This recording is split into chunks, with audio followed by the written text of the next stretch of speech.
Welcome to my YouTube channel. Please like, share, and subscribe for more beautiful content. African origin of spirituality. There were three types of people in the world from inception.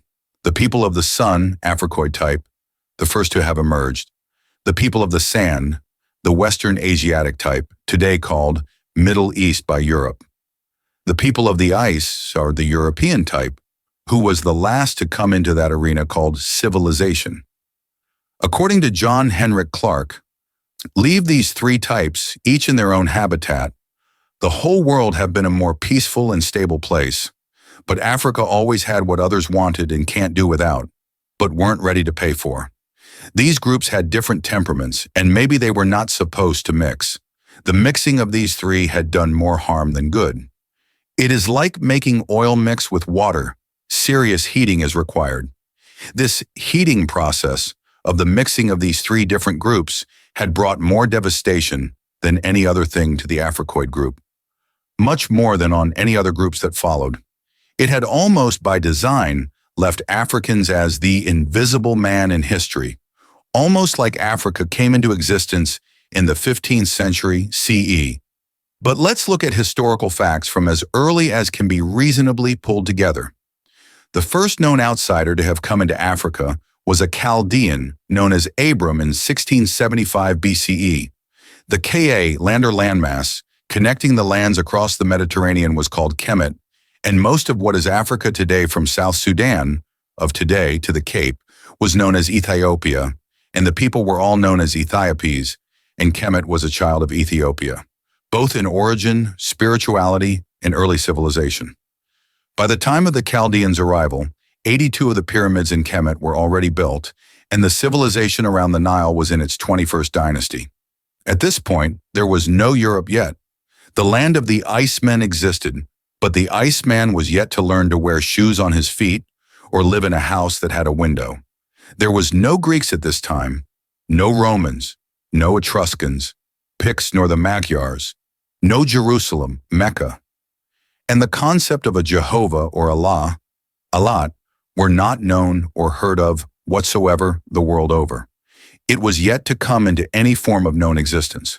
When the Chaldean came to sought grain and shelter away from the harsh conditions in the north, he had no culture, no concept of spirituality, and he had no people yet.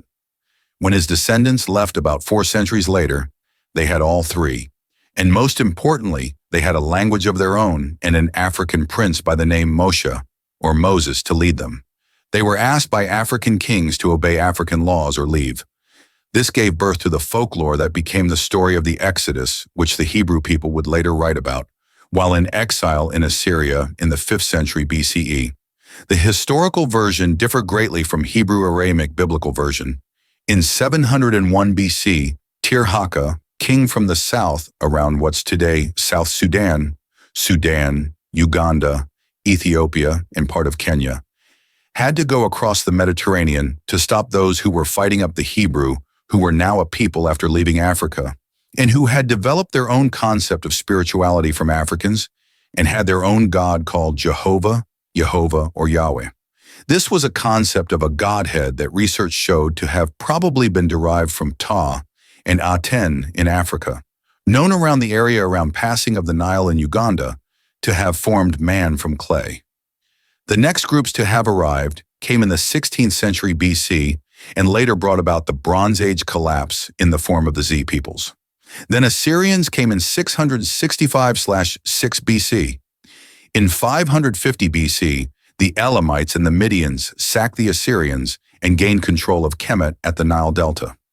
A century later, the Africans were so crushed that they were recorded to have prayed for liberation, or at least for a conqueror who would be kinder. Researched records show that it was at this time that the folklore of a child born in a manger who would become a liberator became popular and was to influence historical events in the future. John Henrik Clarke. At this time also came Alexander, son of Philip of Macedonia, into Kemet. The admixture between the foreigners and the Africans was at an advanced stage now. The queen in the south in Kush at this time was Candace. She marched on an elephant, surrounded by her mighty army, and sent a message to Alexander. If you are coming south, I have more armies to show you. Alexander withdrew and instead left for India, where he had a disagreement with his African commander, Creos Nigra, and later died of a drunken stupor in 332 BC. The Greeks Alexander left behind in Kemet oppressed the population to an unbearable extent, bastardizing the culture of the people. It was at this stage that the well-dressed thugs, these were a bunch of thugs that still are, the forerunners to the mafia, known then as the Romans, and they had entered into history at this point. It was with this group that all we came to know as spirituality, which was a bastardization of African ancient spirituality, began to take shape. These were indeed the Icemen. We shall be delving into this, one bit at a time, in subsequent articles. This is a conscious effort meant to engender a better understanding of the subject matter. Please like, comment, and share the video. Thank you.